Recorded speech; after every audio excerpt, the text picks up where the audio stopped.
We are back. And we're black. Who's we? Some of us. Yeah, all of us. I mean, I get the Demaris, you ain't theory. black? I'm black. Oh, okay. He ain't. She was pointing at Josh. Oh, okay. Well, no, Josh is, what he said, 3% African? Oh, my bad, 29. 29%. Yo, 29 is just a wild number.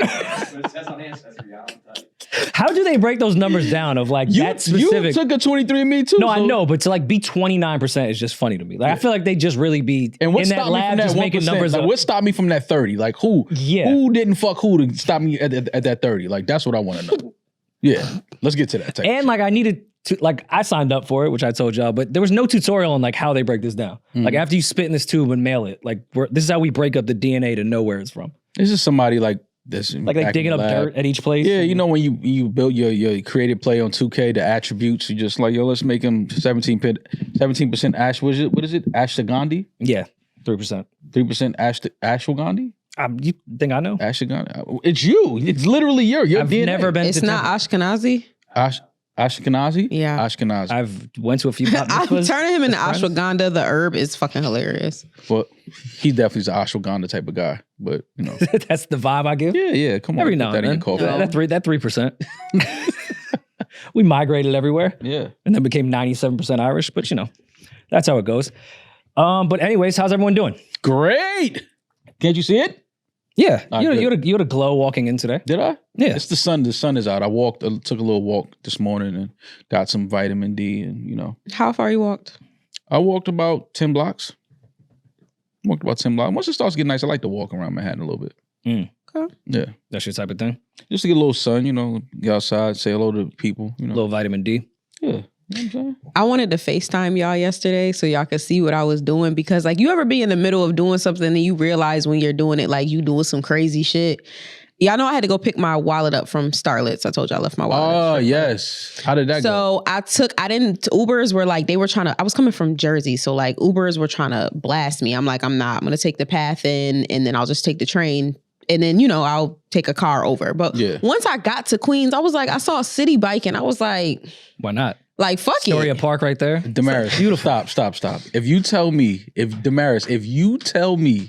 rode a Citi bike to Starlets, me and you are gonna fight like two gorillas here right now.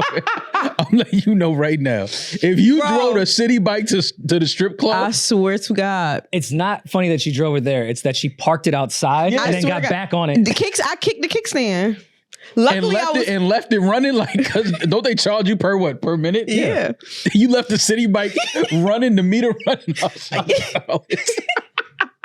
And you know she could have got it during the day, but it was 2 a.m. Yeah. No, it was during the day. It was during the day. Oh, so were they open? No, the cleaner was there. So I was talking to the manager and the cleaner was able to. He was clean. He was really cleaning. And they have he was like really cleaning. He offered me a drink. Okay. I didn't take it. The janitor's allowed to serve drinks? Because the meter was running. He's not a janitor. He has a cleaning company. She's talking about her Citi bike. The meter was running. I'm like, yo. And then listen, so, you know. Sorry, but I have to split. Gotta go. Meter's running. I didn't know my way there, obviously, because I'm not in a car. I'm on a bike. So on Google Maps, they have like the little, like you could click like Citi bike and it'll give you like the directions for that. Okay. But it was, you know, like usually when you take the streets, like there's a certain way you can go. They were leading me through the projects, like in Astoria. Like, there's like, oh, you know, like basically it's a shortcut. So I was in the projects in Astoria. I have my big ass, you know, like my work bag. I have my big ass laptop Louis bag in the little basket. Yeah. And I'm just riding through Astoria Peas. Did you hit the bell? I hit the bell for somebody to get out the way. Yeah. Let me tell you something. I knew how crazy I looked. Like 15 minutes in, I was like, yo, you look nuts, my nigga. Like you supposed to, you didn't record that? I'm vlogging it. I vlogged it. I happen to have my camera on me. I'm watching. That's going to be the first vlog I watch. I got to see that. You know what's really funny about that entire thing? Astoria Projects is out of the way. Like Google Maps just took you to projects. Yeah, like, they was taking on the scenic route. No, from this train station I got off at. I had to go through the projects to get to Starlets. Yeah. Yo, that is hilarious. Yo, let me tell you something. For whatever reason, if I happened to be in Queens last night and I saw Demaris from the car window riding a city bike, I would have followed her. And if she got out at Starlet's, I would have had to get out like, all right, yo, what are you doing? What type of fucking life are you living away from the studio? Like, you riding a Intervention time. You riding a city bike There's to the no strip way club? you like a stripper that much. What's up, man? It Like, was who you so scheming nice. on? Which one of these girls It was are such a you? nice day yesterday. It was beautiful outside. What does Starlet's look like with the lights on? Like, that's got to be interesting. Well, I went in through like a back way, some way. Like I wasn't at the top. You went of through it. the Goodfellas entrance to Yeah. Starlet's. Mm-hmm. Okay, well, Yeah. I'm glad It you was got clean everything in back. there. It was everything- very clean, y'all. It smelled like bleach. Like they cleaned in there if you ever wanted to like go. Did you check your statements? Leaving your card at Starlet's, it just feel like they take money out as $20 and then you give them the money and then they tax the ones. If I give you $500 for ones, they're gonna give me $400. Yeah. Now, shout out to the manager of Starlet's and the girls whoever returned the wallet. My wallet had everything in it. My card, I have been watching my card, nothing charged off. Like I expected that to be gone. Like I'm just be honest. No, everything was good. So shout out to them. They made everything. They wanted to make sure I got my wallet back too. They were very accommodating. That's dope. Yeah. All right. Well, glad you got everything back and everything was in your wallet. Anything to not go to the DMV. I get it. And would you run up the bill on the city bike? What was your bill? 10, 11. Oh, you went crazy. The whole day of biking. Yeah, $11 on a city bike. You went crazy. Yeah, And but that's wild because we had a city bike here that you made us throw out. But they almost, they charge like $25 for a day pass. And I'm like, I don't feel like I'm going $25 worth of pedals. You know what I'm saying? Like, I'm like, I feel like it's a straight shot. So I only spent 10 there, there and back. That's cool. That's a cool little like. Did you That's what I did last night. It was fun. It wasn't last night. It was at 12 o'clock in the afternoon. Oh, okay. Yeah, I keep forgetting you said it was okay. Yeah, Well, it was that's fun. cool. Ain't nothing wrong with that. That's early enough. Since you didn't have your wallet, did you pay in ones? Like The just put city them- bike? Yeah, just put them in the machine. No, it goes by your phone on the Lyft app. That is You hilarious. see somebody just try to put it in like a vending machine. They got city bikes in DR. Word? Niggas just taking them and shipping them in the Dominican Republic. It's a modern society. Dominican Republic does not have a city bank. What are you talking about? Yeah, but there's towns that don't have city bank that have city bikes. No, they have bikes, but it's not called a city bike. It's just bikes. Oh, They all have bikes, but no, I'm talking about in DR. People are stealing bikes from here and shipping them to DR. But why? I don't get the point though. Don't you need to, in order to pedal it, don't you need, no? You think niggas ain't got scammy cards? have They you could guys just. been to? It's a modern society. People have debit cards and shit. No, it's not about. DR is a third world country, bro. I don't know if you know that. There's like a city though. Of course. Like yes, once you it's leave not the city, fucking it gets jungle, a little yes. crazy, but it's still like modern. No, but I'm saying here, they just have cards that they don't know whose card it is. It's scam cards. Swipe it, get the bike. No, I know that DR is a city. What I'm saying is they don't have the charging ports. So like, how are we? Oh, they're not? There's non-electric ones. Oh, okay. Yeah. I thought they were all electric. No. Wait, city bike is electric? Some. Oh, I've only ridden the ones that were like the regular pedals. Manual? No gears. Yeah, I thought that was a thing. Maybe for another, like a Patreon, we can look up the history of city bike because I need to know there's got to be something, some weird conspiracy in there. There's no way somebody that worked at a bank was like, yo, I have an idea and pitched bikes to steal parking spots. And they were like, yeah, that's going to be our new business plan as Citibank. No way. Nah, you know what it was? Somebody was late to work and it was like, oh, the trains. Oh, it was like, I had to go cross town. I wish I just had a bike. And somebody was like, I think it was probably just like some old loan shark shit. Somebody asked for a loan for this idea, couldn't pay it back, and they just stole it. oh, you might be right. City Bike was launched through a partnership between New York City and private funding. Yeah, somebody fucked me. Whenever you say private funding, There's no way someone came with a PowerPoint and was like, yo, I love bikes, even though I Yeah. work at a bank. private Like- funding, with Citigroup being the lead sponsor and the name of the system. The city, through its Department of Transportation, initially proposed a bike share system in 2008. Wow. With feasibility studying following 2010. Citigroup's financial investment, along with the support of Goldman Sachs Urban Investment Group, underwrote the project. The city of New York contracted with NYC Bike Share, later Motivate, an operator to run the system, with Citigroup sponsorship securing the City Bike name. To me, it was like the first congestion pricing because the amount of parking spots they took and the amount of tickets everyone got because of those bikes. Yeah. And the private funding is icon parking Yeah. for sure. There's 100%. It's tied everything in. about city bikes was to make sure we could ticket more people. Yeah, that 100%. Prime real estate they took. Yeah. We can't take any more buildings with gentrification. Let's take the fucking sidewalks. I hate it. I mean, I understand it, but I hate it. It takes up so much parking in the city. the bikes, they don't. Mad bikes too. People on the bikes don't stay in the bike lane. They like right next to the like Escalade. I'm like, yo, fam, you supposed to be on that side of the Well, sidewalk. sometimes they don't have us. You know, I used to yell about that too when I was driving. But yesterday, like being a regular civilian on the bike, I realized that not I love every how street. Demaris feels like she could speak for like the bikers now that she rode the Star. She's like, you know, I used to feel the same, but after yesterday and my experience, and I vlogged it, check it out now. You know, like when a rich kid does like one missionary mission, like that they go out for like a week, don't do shit, but like I finally understand like what the poors are. I get it. I so Yeah, get like, it. but not every street has a bike lane. Like the main streets have Yeah. it, but like the side streets don't. So I was, you know, there were some people beeping at me. I beeped back, and then I just had to pull over to the side. You beat back. You think rung it the hurt bell?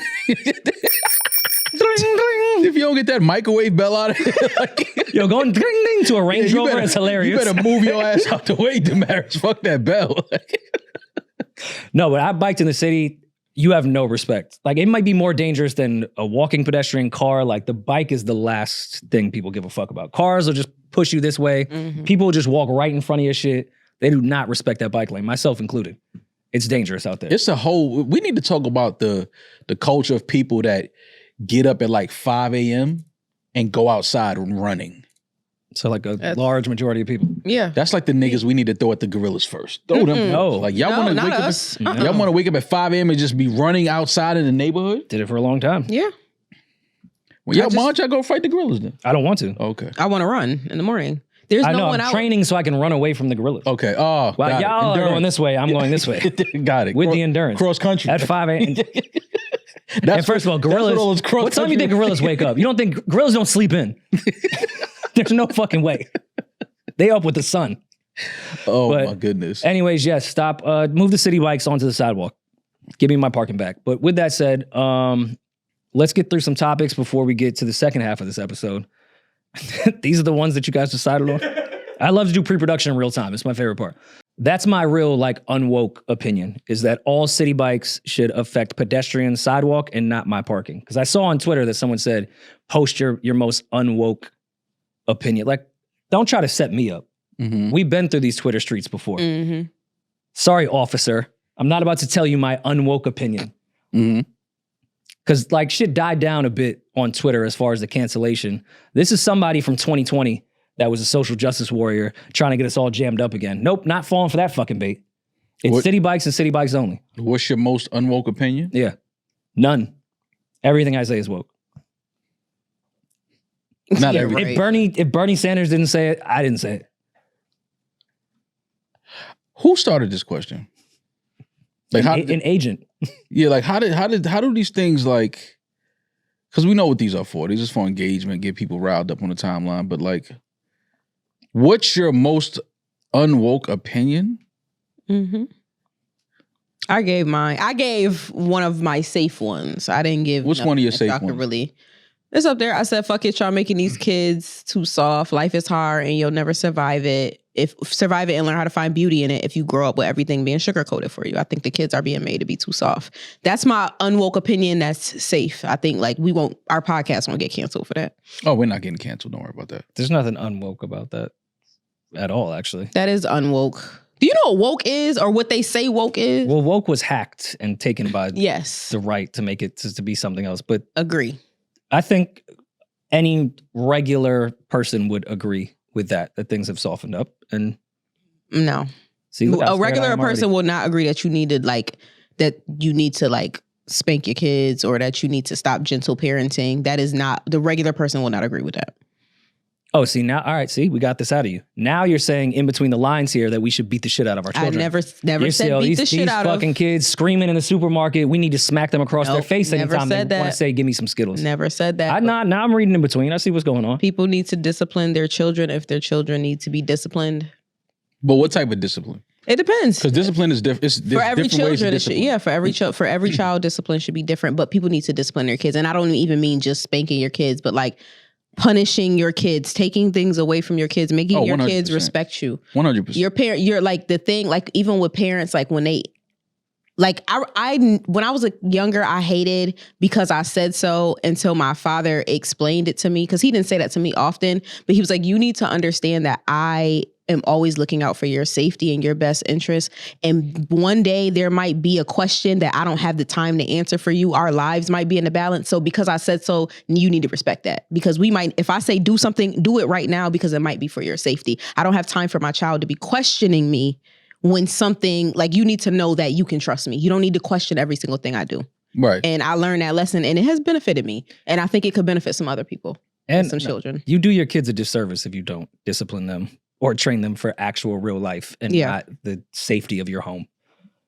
And they may resent you for it in the meantime, but they'll figure it out. And not everybody needs to protect your fucking feelings. Their feelings, their feelings, their feelings, their feelings. Oh my God. We live in fucking America. Don't nobody give a fuck about your feelings. You're about to go out into the world and get mollywopped, boo. No. So But yeah, that is unwoke. feelings are so focused on now that people create feelings they don't even have to feel something. Yeah. I feel offended right now. No, you don't. You don't care that You much. feel like you should feel offended. No, you're finding something to feel offended. Rory sent me a tweet last night about how insane 2020 was. It was like, yo, bro, I think the tweet said, yo, 2020 was the wildest year ever. And it was a video of a guy crumping in front of police officers. I saw it. I guess it was his way of protesting. Which I get it. Cultural thing, understand crumping. I don't but get there it. was I no don't reason. get it. I don't get it. You don't get No, it. I just want to know what song they heard in their head. You don't get it though. There was no reason for that gentleman to be doing what he was doing. None at all. Like, we could just cut the shit. Somebody should have tapped him like, but get the fuck out the street, man. This is not helping anybody what you're doing. No, not at all. 2020 really just, a lot of good came out of it. But it did shift all of our brains into what I think Demaris is getting at in this tweet. Even though I was joking about between the lines of what she was saying. It softened the whole world up. No, Well, but see, that's what I hated, because I was one of those, and obviously where we were probably together every fucking week in 2020. But you know that people gave me shit for a lot of the shit I was laughing at when I was like, man, get the fuck out of here with this shit. What is this dumb shit? This is doing nothing. I said that a lot in 2020. People stopped talking to me, unfollowed me, blocked me about a lot of shit I was saying. Here we are 5 years later, and everybody's sitting back feeling the same way I was feeling in the moment. I'm like, bro, what is this doing for this cause? What is any of this? Just like you said, people are like, oh, I'm offended. No, you're not. You're offended because the timeline seems to be offended, and you want to jump in on that wave. Mm-hmm. And now you want your tweet to be seen, and you want your voice to be heard. And it's like, but you're not really offended by anything that's happening right now. You're not affected by anything that's happening. For the timeline, you are. I think it's a balance, because there is just the timeline bubble that we have that, yes, people were just trying to get as much positive engagement, not the way they do on Twitter now, but during the social justice time, that they just wanted some attention there. But there was also people that were actually in the field doing good things. I think it got overshadowed by what was going on the timeline. Because if you would have had that conversation like actually out in Union Square during protests, this and that, I actually think you would have been met with good dialogue and good conversation, because I was out there. And it wasn't as woke. It was actually people having conversations. It was the timeline where everything was fucking the wild, wild west. And if you used the wrong fucking vowel, it was over for you. Mm-hmm. That was not the real world at that time. Like, though there were real conversations happening. It was just overshadowed by that bullshit. And yes, I was also petrified during that time. I'm one of the few people that admit, yeah, I was walking on eggshells. You fucking right. As far as what? A white person in hip hop. That too, other things that were going on, which I mean, we can talk about, but not talk about. Like, yeah, I'm not about to sacrifice all the work I've done in my entire life, knowing how good the good intentions I do have, knowing I have nothing to do with some of the bad shit that's bringing up, where I'm just gonna go rogue for the fuck of it and ruin my life just to fight back on one day on Twitter because I don't agree with what people are saying. Nah, fuck that. You think these people that don't give a fuck about me, that are trying to cancel me, that don't know me, I'm going to fight back to prove their point? I'm going to shut the fuck up and keep it moving. Nah, they killed me for my Black Lives Matter shit in 2020. I mean, I hope they don't dig it back up, because I'm sure it's crazy. No, it wasn't. It wasn't. You were sitting right. It wasn't crazy. It was the truth. I said the slogan I agree with. Oh, Black yeah. Lives No, we had Matter. that conversation. I agree with that. But we had a good But who is this company? Like, who are these people? Nobody knew nothing about them. You and I had that conversation, I remember, on the pod where I was saying, they're not yelling Black Lives Matter LLC. Like, the people in the field are yelling the actual definition of the term. So I hear what you're saying. Yes, that was proven that they were just taking money and doing wild shit. Mhm. But that was, to me, just more of a ploy to get rid of the actual message of what was going on outside. People were not yelling for the corporation of Black Lives Matter. Like, not even a little bit. They were yelling the phrase. Like, yeah. Somebody, which happens all the time, no matter what race it is going to take advantage of what the fuck is going on. That's all that was. But, terrifying times. I should have just crumped instead. I got an unwoke opinion, but That's why. Anytime Peach does Please. this back thing and goes like this, I know this is something that he's going to be like, yeah, we should cut this out. I got an unwoke opinion, but I don't know if I should say it. Say it. Don't say it. It'll be a long bleep. Nah, it ain't gonna be a bleep. You can always cut. Hey, you can't hear what you never reveal. I know it's bad because Maul. I know the shit he says. I'm trying to phrase it. Without thinking about it. I'm trying to figure out how to phrase it. Because I don't know if I guess is it a woke opinion? I don't even know if it's a woke opinion. But Okay, Maul. Interesting. How would you? don't do that. Nah. See, because I want y'all to know. I want Interesting. y'all to know they suppressed me. I am being suppressed on my own show. I just want to let you know you were heard. Okay, as you long as I were was heard. heard. But I wasn't You heard were by heard. I wasn't heard by my platform, No. by my That's intentional my that you viewership weren't. and my listenership. I wasn't heard by them. No. I'm No, being but you were heard in suppressed. the room. I'm being suppressed. That's fine. With that said, I'll get us down into maybe a deeper hole here. Not that I could ever get this role because one, I'm not an actor. Two, I'd have to do blackface. I would still take the role of Marvin Gaye in the biopic if I had to kiss a man. Terrence Howard said he would never do that, even though I think he'd smoke that role. I don't think that's weird if you're an actor to kiss a man in the script. Well, you don't, I'm but rolling with him. certain people feel like it is weird. They're just not. And we've had to talk. Shout out to our guy Jay Alphonse. We've had to talk with him about that. About when it's art and having to approach a role like that with his role in P Valley. What do you do to prepare for that as an actor? You know what I mean? Like, do you just completely dive into that role, the mindset, the person, the character that you're playing? It's not really you, quote unquote. It's the character. But some actors and some artists, they just don't, that's something that they're not willing to compromise on. They're just not willing to do that. Cool. And I understand people and their boundaries. But what's so funny is Terrence Howard said he would turn down the role. It wasn't even in the script. We know that famous Quincy Jones article, which is probably my favorite print article that's ever existed on Earth. Down to Tupac with Vibe magazine talking about the Big and Puff thing. Quincy Jones interview was the greatest thing I've ever seen, where he revealed that Marvin Gaye, Richard, everybody's fucking each other. But Terrence Howard, like the rest of us, read that. And when the thought was even brought up that there could be a Marvin Gaye biopic, and I think he would be great for that, he was like, nah, I heard he kissed a man. No, it's not even in a script yet. How we even know that's gonna happen? Just want a real life. Like, I heard that's what he did in real life. Like, nah, I don't want no part of that. You're dedicated to a different level of homophobia that you don't even know it's in the script. That's not true. They didn't even ask you to do that? That's not true. That's not true. Quincy, when he was asking Quincy Jones, he said, I'm hearing rumors that Marvin was gay. And I was like, was he gay? And he was like, yeah. And then he said, I can't play the role because he's gay. They're going to have some type of love stuff in there. You can automatically, that. Are they though? I don't know if they would just had that in the movie because he really was, because that's not a known thing. That wasn't a big part. Like, all right, I'll put the Aaron Hernandez Netflix series or whatever the fucking network it was on. That was a big part of that story, was he was suppressing gay stuff and all that. The Marvin Gaye story, the gayest part about his story is his last name. Like, outside of that Quincy interview, nobody was ever running around like Marvin Gaye is gay. Like, that's not something people are waiting for in that biopic. Yes, but Terrence Howard also knows Hollywood in 2025. If you think they not sneaking that in there. Of course, I see that point. But also with that, if it's true, I don't think Quincy Jones is a liar at all. I actually think he held back in that. Because after he said who killed JFK, he asked him, do you like Brazilian music? He was trying to get off like topics. So if it's true, who cares? Then it's not Hollywood trying to add in some gay shit to demasculize men or do the gay agenda. Yeah. If Marvin Gaye had that and we don't make the whole story about him being gay, because clearly sexual healing is much more than men, why the fuck would you? All right, if there's one kissing scene with a dude, you're not taking that role? You playing Marvin Gaye. Yo. One of the greatest voices ever. This is Terrence Howard. Terrence Howard doesn't have to take any role Terrence Howard can do what the fuck he wants to do. He can not work again for the rest of his life. If he's not attracted to men and doesn't want to kiss men and it will make him feel uncomfortable and that's his boundary, he can turn around. I'm not saying if that's your boundary, cool. Terrence Howard can do whatever the fuck he wants. I'm not trying to tell him to do something different.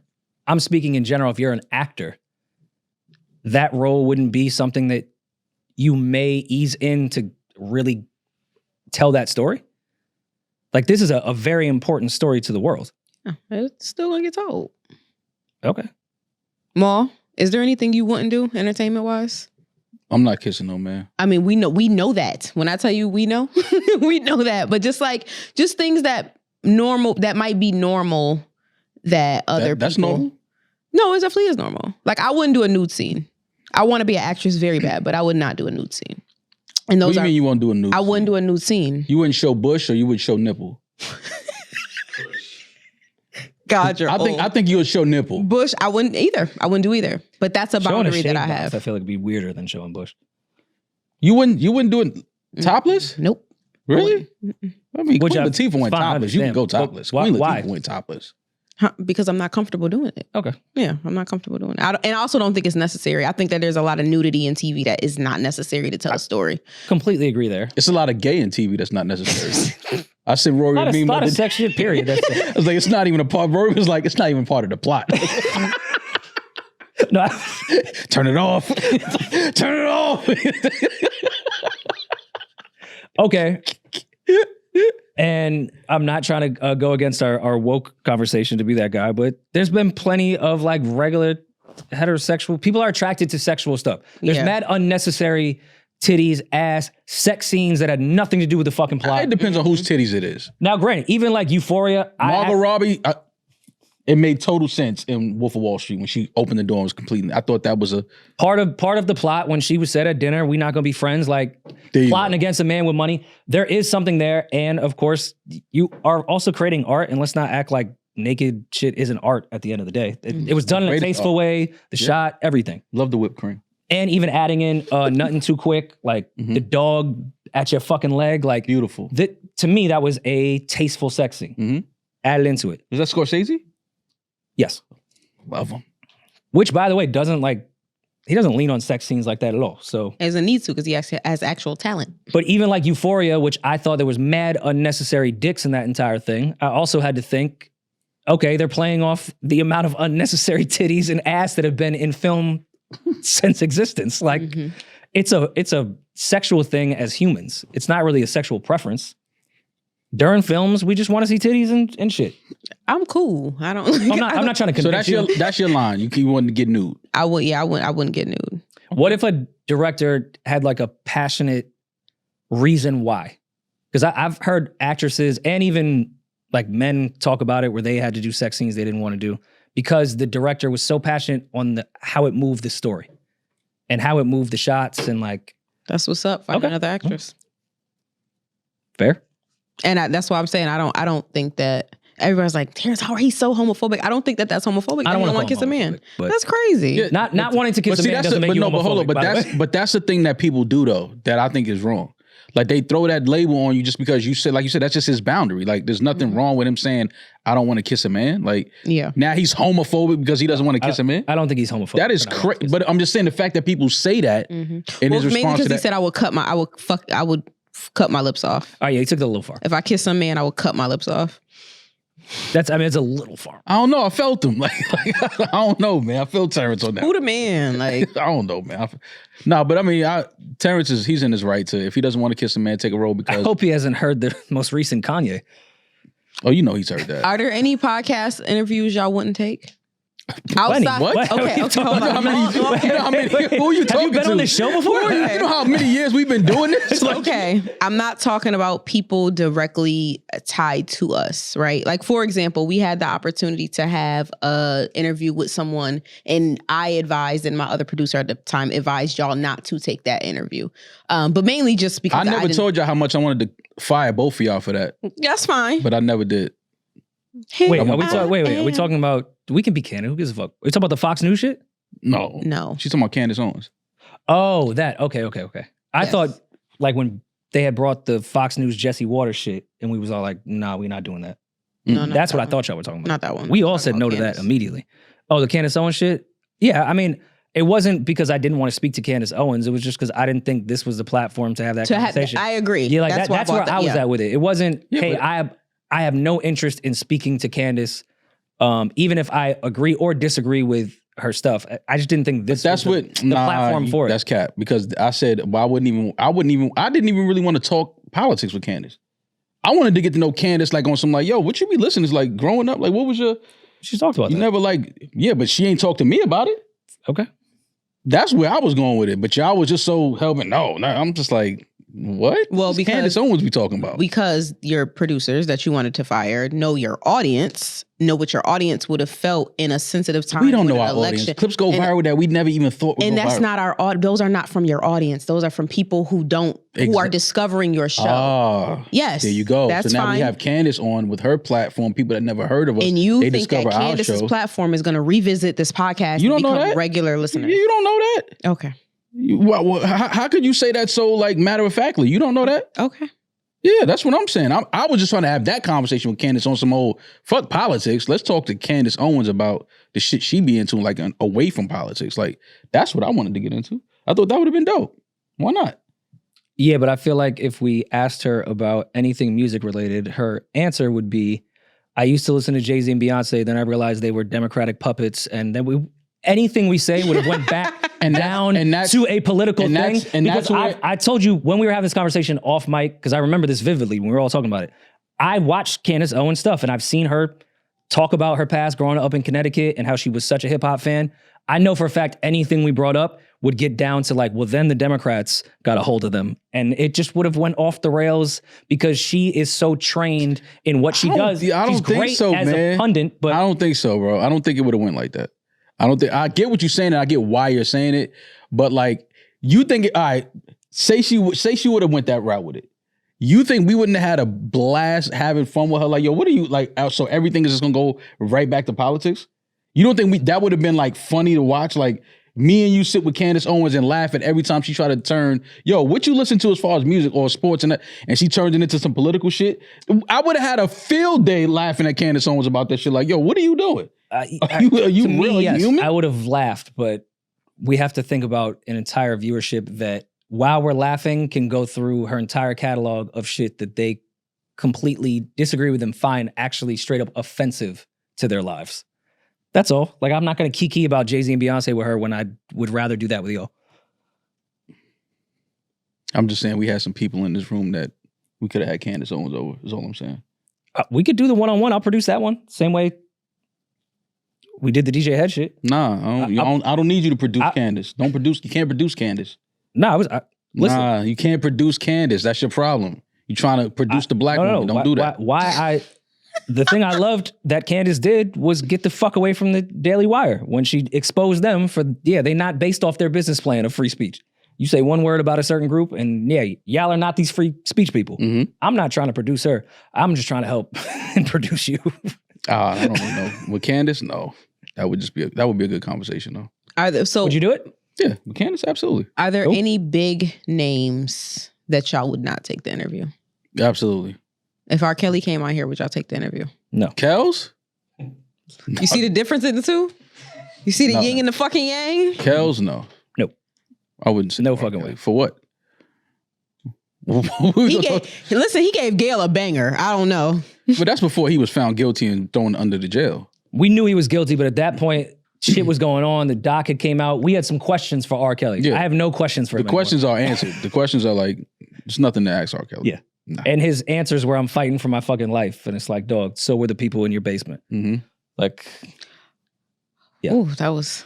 I mean, but I wouldn't sit down with R. Kelly, but somebody's going to set a camera up in front of him one day and ask some real questions. Like, all right, but the parents. That's all. Where were the parents? Oh, Because that was always a question for me. I don't care where you say my daughter is at. Studio, nobody can stop me from getting in this studio. What are you talking about? My daughter's in there and she doesn't want to be in there and she's trying to get out. We're getting in this studio right now. This doors, windows, everything is coming down. separate conversation though. Like, I agree with you. The parents are responsible if not the exact same as R. Kelly, but because he knew how to target young girls that had shitty parents and could identify that, doesn't excuse him because those parents. You never heard No, me say I'm not saying excuse that. me. No, Oh, I'm okay. just saying, like, but the parents, that's not a conversation I want to have with R. Kelly. I would want to have that conversation. I'd sit with the parents. I would definitely sit with the parents. What the fuck were you doing? I want to hear from Kel. I want to hear from R. Kelly. He didn't hear from the parents. That's why Kells could do it. I want to hear from like. He'd have nothing to say. How much you paid the parents? That'd be. Kells thinks he's innocent. He would come in here. Yeah, because the wire went through. That's why he thought it was a negotiation. He thought it was a deal. That's why he thinks he's innocent. Who has their passports? Who has their shots? Kanye? Yeah, would you take a No. Kanye interview? Nope. I used to want to say yes to that. And by the way, it's not because all the insane things that he said. I'm not doing it on a moral shit. It would be a waste of fucking time. Yeah, I just don't know if a waste of. It would be him screaming, which he's already doing now on his own stream. Yeah, I just don't know if Like- he's a good get. Like, I don't know. Like, what would you? Because we would. You talk about Candace doing it. If you ask Kanye something, he gonna turn that into a whole different. He wouldn't answer what you asked. He would just go on a rant of what was on his mind. Exactly. And a lot of people like that because it gets them clicks and views. But That would be absolutely pointless. Yeah, nah. At this time, like all the stuff that I would want to know. Like even if I took a month to do all the journalistic shit about Ye and put together the best structure ever, it wouldn't work. So what would be the point? Yeah, I want to sit down with people that I really am interested in and like don't hear much from, like Keenan Ivory Wayans. That's like my dream, to sit down and have a conversation with Keenan Ivory Wayans. I mean, with everything going on with their family in the headlines now, I don't think that's far-fetched. No, I don't think it's far-fetched, but that's just like one of him, Byron Allen, like those are guys that I look at and I'm just like, you know, legends and have done amazing things, and you don't really hear about them, don't really see them in headlines for no crazy shit. But their work speaks for itself and they've done legendary things. Like those are the type of people that I'm interested in having conversations with. The ones that are accessible and on the timeline every day and you know, going on rants and it's like, I'm cool. I don't really want to, that's like the circus. Rory, who's your dream interview? Lucian Grange. I know somebody that's actually like in some negotiations with him. But legally I don't think they're allowed to speak now. Probably in litigation. Not. Yeah, probably not. No, Lucian, like outside of just music industry, we're talking about people that we are hypothetically saying would be candid in their interview, right? Mm-hmm. Because I don't think Sir Lucian Grange would have anything to say on camera, period. Mhm. Like even the fact that Leor did the Breakfast Club blew my fucking mind. Breakfast, like he did Drink Champs, didn't he? Yes. That's when he was on his press shit, which I Breakfast could not Club. believe he even did that. Lucian that's like the bevy of everything we question about the music industry could be answered with one person. Okay. Or Tommy Mottola. Ooh, wow. It would be Tommy or Lucian, because I think you'd get pretty much the same information from both of them. Anything we've talked about over the last what Quincy was talking about in that interview, last 50 years, you're getting answers from those two people and those two people only. Shit Michael Jackson couldn't get answers to, they would have answers to. Mhm. That would be my dream interview, to talk to one of them, but they never would. It's just hypothetical shit. Okay. That makes sense. I mean, maybe his son would do it. Michael Jackson's son? I would love to talk to Blanket. Oh, okay. No, Lucian Grange Oh, son that's now running in Atlanta. But listen, if you can get extorted by Treyway, like maybe we can. maybe we got a shot? Yeah, never know. Yeah. Throw some guns and money around. Take them. Make it look like a real video? Yeah, take them to. Where'd they have that shootout? I forgot the restaurant. It was Mr. Chow's, right? No, I feel like I would have remembered if it was Mr. I'm pretty sure it was Mr. Chow's on the east side when that happened. Like Treyway and Lucian Grange's son just in the line of fire. Sick time. It was at 20 what? 18, 17, God damn. 16. Wow. Which is funny that our guest that we're going to have on the second half of this episode was never really affiliated with Treyway. He was cool with Shotty and running around with Shotty before that, 6ix9ine got weird. Mm-hmm. But yeah, that's actually a good segue now into who we're about to sit down with. Finally, somebody that is of my complexion. Maybe I'll get some respect with the lighting once he sits down, but I doubt it. Well, we'll That's see. what we need on the show more. Clip this, Unwoke opinion. We need more white people on the set so I can get better lighting. Nah. White lights, white All people. the lighting is to you two, and I look nuts all the time. Nah, it's just that So- black gold, man. He Looks keep good trying to under the blame light. us for being ugly. It don't have nothing to do with the lighting. We ain't fucking you up. That's how you look, yo. It's on my birthday. Oh, I'm sorry. Damn, I'm so sorry. On your born. It's crazy. You're beautiful. Friends, Just the how way many you of us are. have them? All right, well, let's get into the guests, man. No worrying mouth. Maul, you know we are sponsored by Rope. It is birthday time for me. So it's time to go to Pound Town. Listen, man. I hope you got your Rose Sparks in your travel bag. Listen, the birthday consensual sex is ready to happen. Mm-hmm. Takes like 15 minutes once it dissolves on your tongue, and I'm ready to go. 35. It's the first time I'm getting up there. Yeah. Sometimes a little nervous. I'll be a little busy. Can't really perform the way I want to, but it's birthday time. 35 years old. Listen, man, 35 years old, gotta have a teammate. Gotta have a teammate. Rose Sparks, let Rose set the screen. Rory. And then come off that thing shooting. That's what she called me. Who calls you that, Rory? Listen, I'm not going to divulge any names, but she got me a birthday cake that said Rory on it.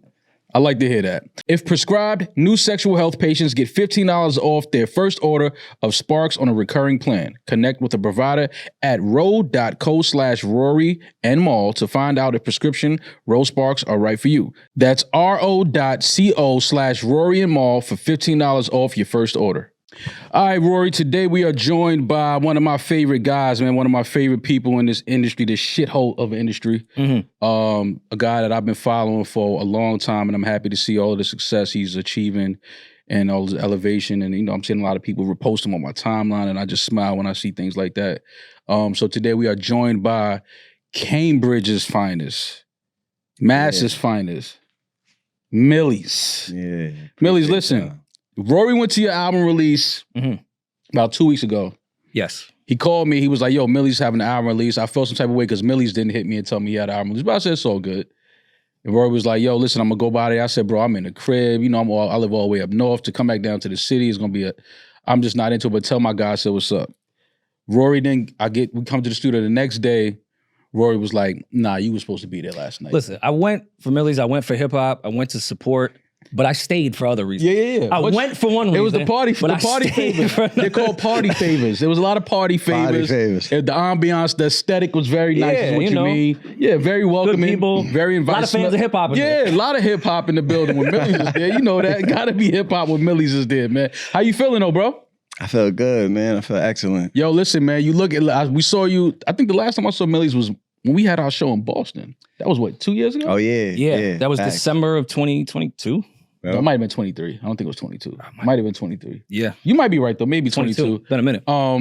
But yo, man, I've been seeing you. The elevation is amazing. Blanco 9 is out now. Blanco 7. Blanco 7, excuse me. Yeah. Blanco 7 is out now. We'll get to 9. We definitely gonna get to 9. But how has it been, man? How has the journey been up to this point? Because I remember, I think the first time, I heard you years ago, but the first time I remember hearing you rap, hearing you freestyle, and I was like, nah, he's serious.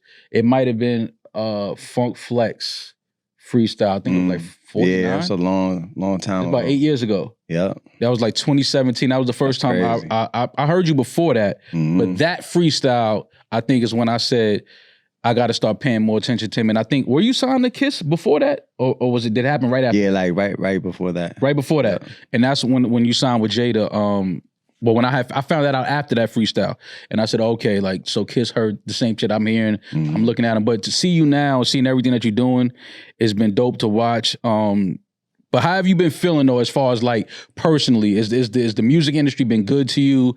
Is there a lot of things that you're like, oh man, these are the potholes that people tried to warn me about, to trying to avoid? Like, what has the experience been like up until Blanco 7? Man, that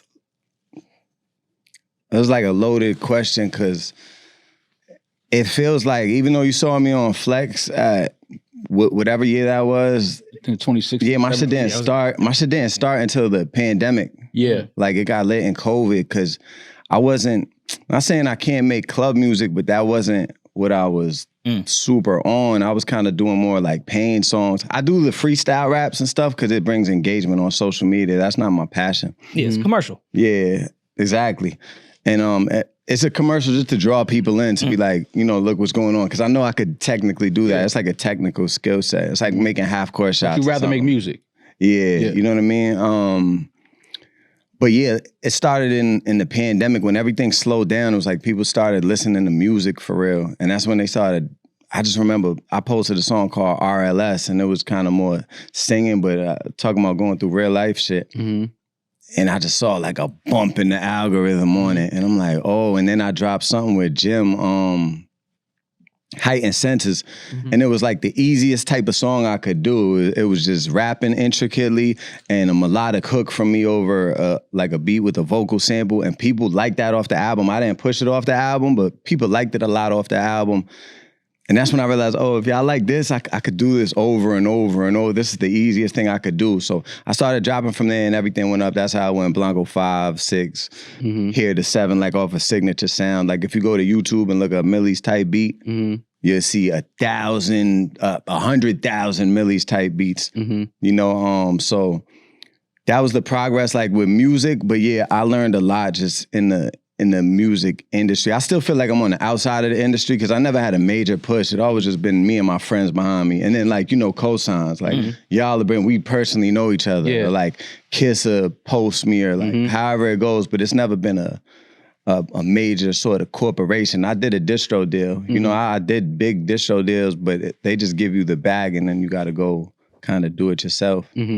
Has Kiss been a good mentor in that capacity? Because Kiss has probably been through more situations than any major rapper that I can think of. Like, he's the only rapper that's been on Bad Boy, Rough Riders, and Rockefeller, technically. And beef with 50 Cent and Beanie Siegel and Puff, For publishing, like, he's been very vocal. Yeah, Kiss might be a vampire now that I think about it. Yeah, I mean, even on We Are the Streets, like, the interludes is Raping You Records. Like, everything in the interludes is about getting fucked over in the industry for your pub, for your budget, everything. I think about it now. That's why he was kind of like protective over me. It was times I was supposed to do Love and Hip Hop in 2021 or one of them shits. Like I mean, like he was adamantly against it. Like, who were they gonna pair you with? Oh, this girl, man, this girl. Yeah, this girl.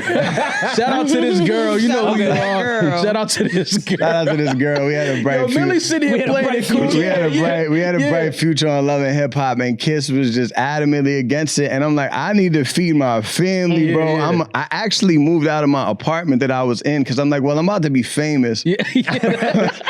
So this probably Kiss was like, nah, don't do that. This is like 2019. He was like, that's whack, that's corny. No disrespect to Mona, we love you and all of that. Yeah. But yeah, he was just adamantly against it.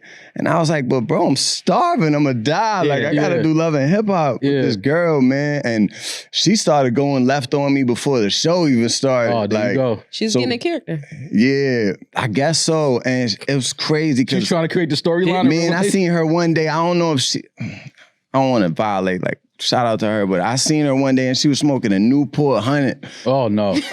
It was on FaceTime, and this is like a week. It was 100. Smoking a Newport 100 on FaceTime? It's crazy work, man. She was smoking a Newport 100, and I was just like, damn, like, we were on FaceTime, and she was arguing with me about something. I don't really, like, argue like that. Yeah. Like, that's not even in my character. Like, I don't indulge in that. And I'm just like, damn, like, we went to those meetings, and they started asking me about, it's a long argument too. Where your side chicks at? Yeah, you gotta smoke the whole Newport. That's a long argument. Hell yeah. But nah, Kiss protected me, you know, from a lot of things, just a lot of situations. Like, always reached out to me, and he would always say, you know, you got the complexion for the connection. But I don't think we ever, like use it, like monetize it the way we were, thinking of. Like, I think that is more so because I think your brand and who you are in real life, I think is probably what Kiss was like. Now we got to protect that because that's real. That's really who you are. So if we start to go this way, it's just too much out of who you really are as a person. That's what Mona wanted to do. Well, yeah, I mean, we know Mona would have loved that because she has to, you know, the whole thing would have been white.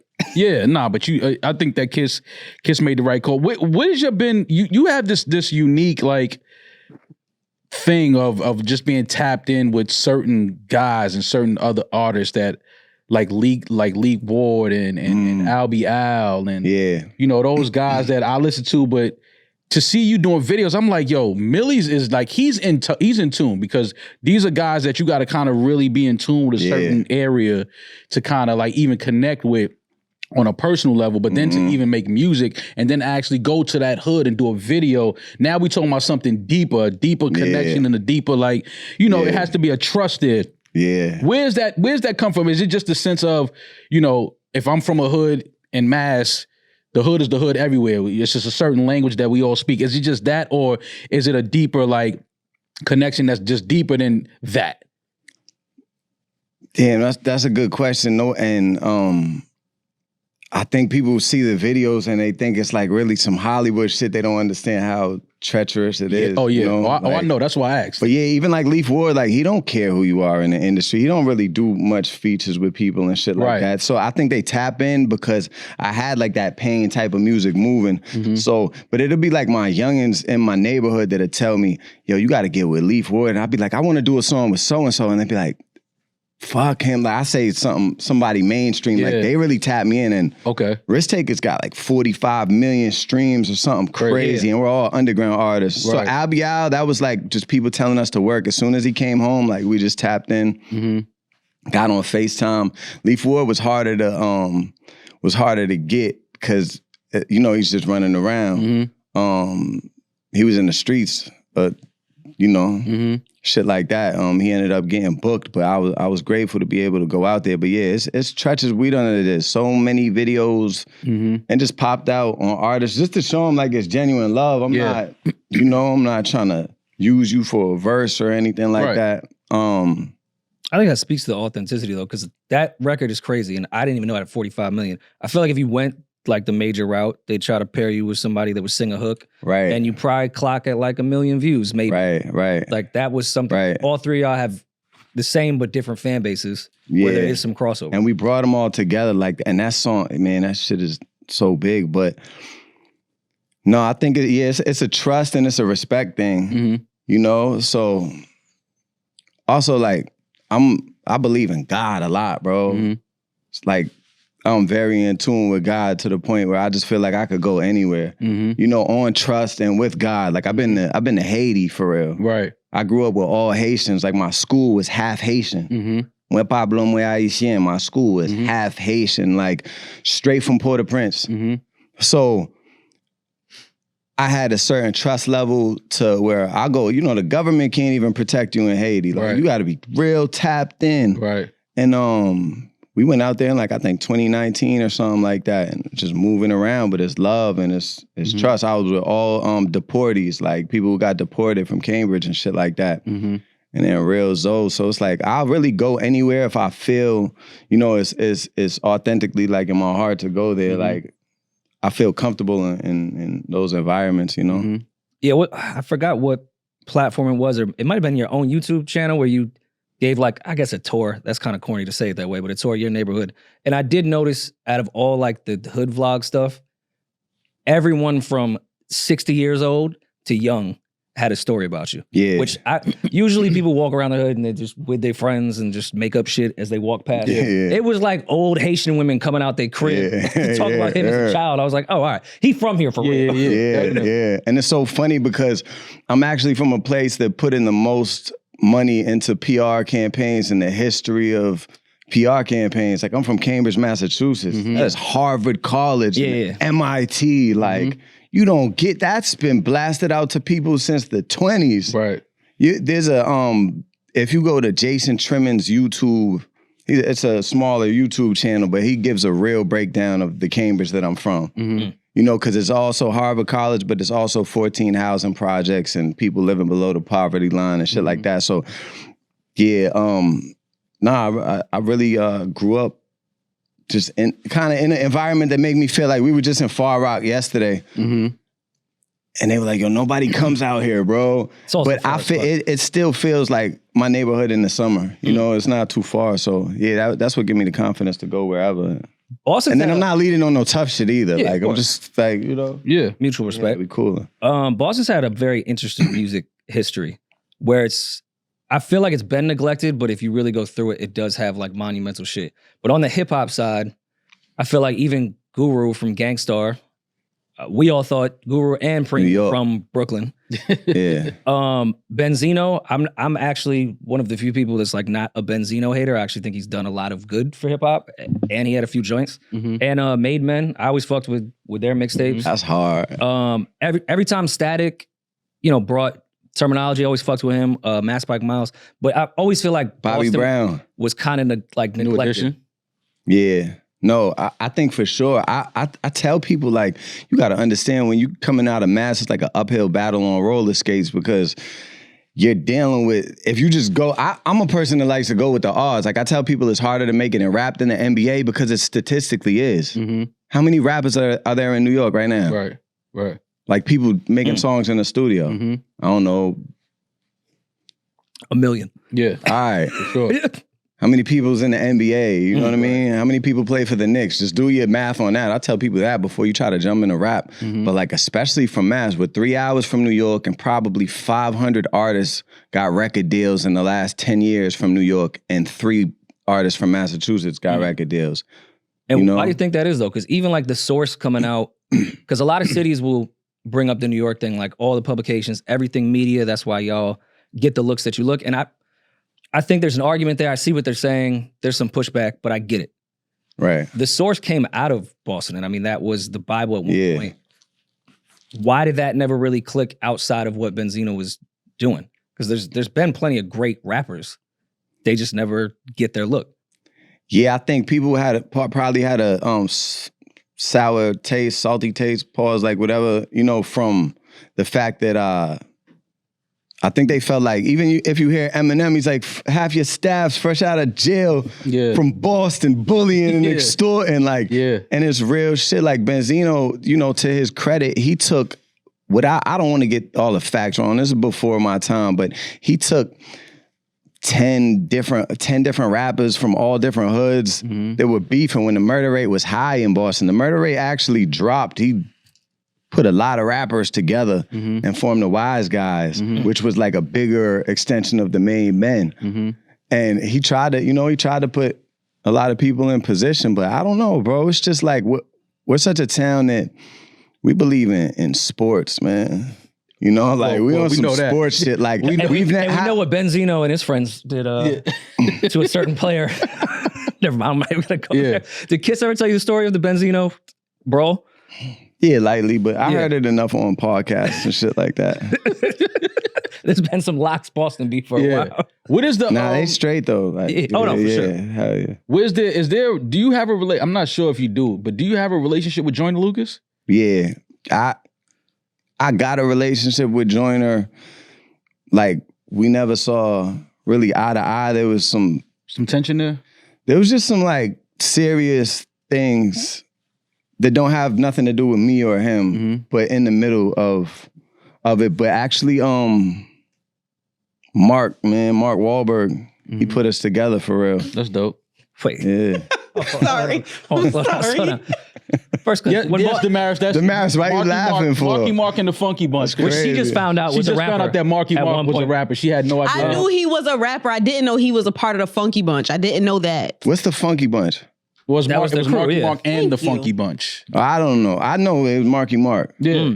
So, and he'll come around. He say, he downs himself and he'll go, I was the only corny rapper from Boston. Now we got real rappers, but I don't think he was corny. I don't think nothing about Marky Mark's corny. He wasn't corny. Mark Wahlberg is a street guy from Dorchester. 100%. it just came off the Vanilla Ice shit was going. It was just bad time. Mark Wahlberg will hang Vanilla Ice off a building like Suge Knight did in real life. Like, Mark Wahlberg is Mark Wahlberg from Four Brothers. 100%. I'm trying to tell you. 100%. I'm trying to tell you. Mark 100%. Wahlberg is somebody I could tell is very comfortable in staticky environments. Like, we'll be with all the corporate people and everything. Yeah. And Mark Wahlberg will defer in the room to me and my friends. I swear to God. Yeah. All these $100 million guys on his dick. Mark.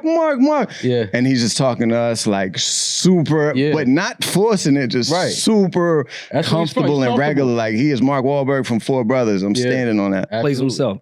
But let's slow down. All right. Because when you asked the question about Joyner Lucas, All right, I so was like, yeah. all right, I get it.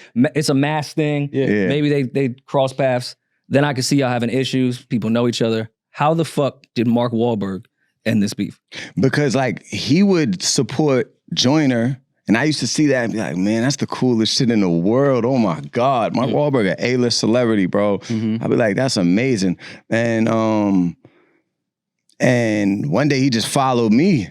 Mm-hmm. And started he just started liking my posts more than my friends like my posts. Like, you know, like throwing emojis and shit, just really supporting. This is Mark. Yeah, throwing my shit crazy. up. We met him in, we had a tour date in Vegas. He was like, yo, what hotel you staying at? We were in the Wynn. He pulled up to the Wynn, came into the lobby. He was like, meet me down in the lobby. And it was like this like, Mark Wahlberg, meet me in the lobby. yeah, meet me in the lobby. And he just sat down with me in like the nice part of their lobby, and it caused so much attention. Like the hotel employees couldn't believe it. Everyone stopped for him.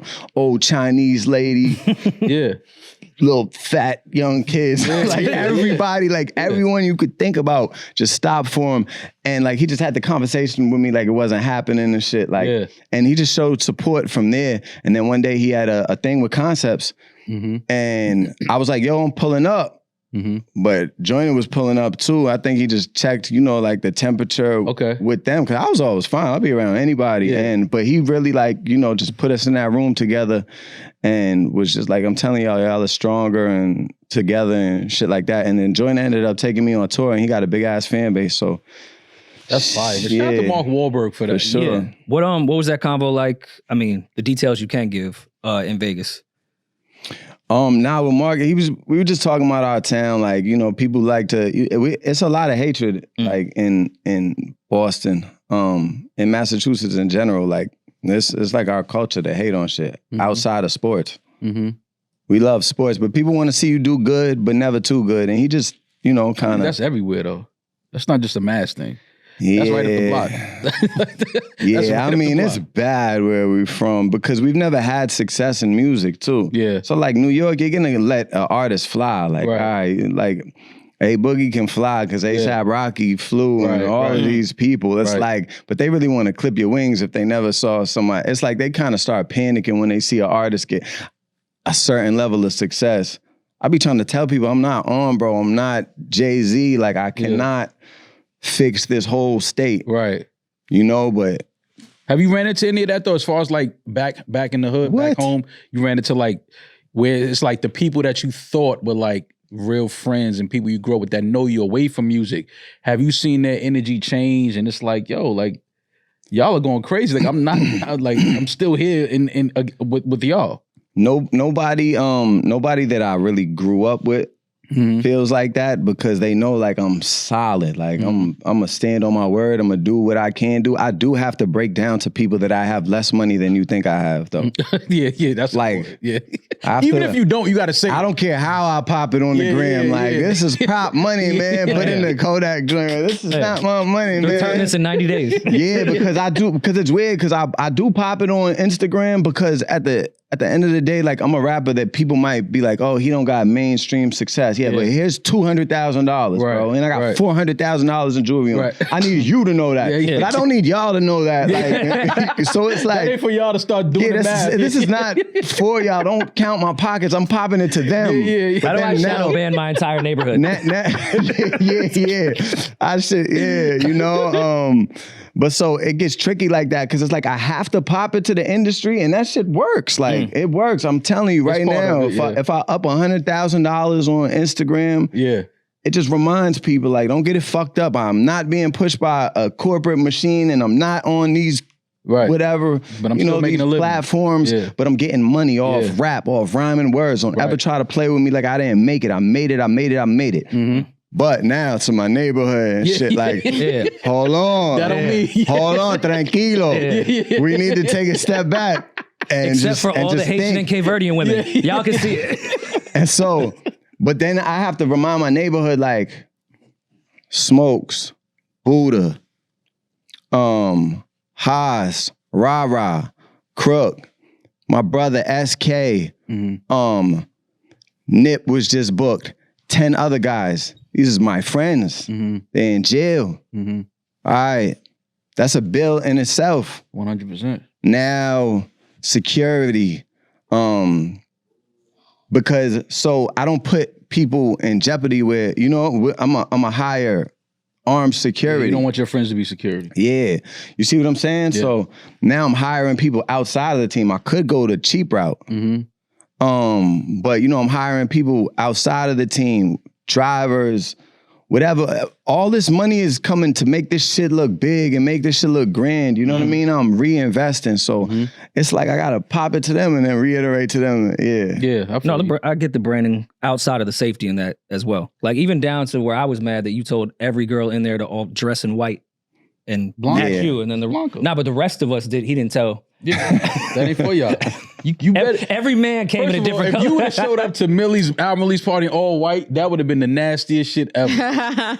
You can't do that. Which Sean Colors on? Oh God, you can't do that. Yeah, That's all just, white with me. That's just disgusting. That's not really my thing. Yeah. But who was some of the people growing up in Mass, as far as like music that inspired you, like just Mass artists that maybe people outside of Mass never heard of? The people outside of Mass, damn, it's like rappers that like damn near never dropped nothing. I say Smoke Bulger, he was having motion. R.I.P. Rock Ducati. Man, it's a few. Like there was people with movements. A guy named Lou Armstrong, he had a movement like where they would rap all the trucks and shit like that. You know, people like that kind of moving. Like as far as like musically inspiring me, even outside of Mass. Outside of Mass, I'm inspired by so many people. I don't know. That's like I'm inspired by a lot. Like you know, to this day, so many people. So I had a friend that got sent away to live in Florida, and he came back from Florida, and he was introducing me to like Jeezy and you know shit like that before it was really hitting. Like, and even more old school down south music like Boosie and Pastor Troy. So I was getting acquainted with like the down south sounds at the same time as I was really studying all the, you know, 50 Cent and everything underground New York. But no, I'm inspired by everything still to this day. What was it like? Because I know obviously, you know, the Locks was a big inspiration for you. I mean, anybody that's into hip hop and rap, the Locks got to be inspiration. What was it like when you first had that, you know, first conversation with Kiss and you felt like, oh shit, like me and Kiss about to do business together? Like what was that feeling like for somebody that obviously grew up listening to Jada and just being a fan of the Locks? It's funny, I want to tell like the real story, you know? But so I was always around Kiss and Kiss was cool as shit. Like I did a feature with them through my man Set Free. And then I just started popping up on them like at whatever flyer was posted. When I came to New York, I like would move by myself. I go to Lust by myself. Like those are good days. Aces, R.I.P. Lust. Yeah. And it was like, I just had the sense, like I had so much baggage in Boston and Massachusetts in general that I just felt like, you know, I can move out here. Nobody got beef with a white kid out here. Like they know who their ops are and shit. I didn't have no jewelry at the time or anything. I'm going anywhere. I used to take the train to Starlets for real. I'm on the wall in Starlets now. I used to take the train I didn't even know how to take the train. I don't know this train system. Right. I know the red line and the green line. But no, so I would pop up on Kiss a lot of times and he was so cool. Like he just made me feel like something. Like we'd be in the club and he'd see me. I'm outside of the VIP, like no motion at all. And he'd see me standing on the couch. He'd scream on the bounce, let him in. Like sit me next to him. And that was like my whole fucking moment in life. I take the train back on cloud 9. Like, oh my God, my life is lit. Yeah. And but we never, for real. It ain't matter.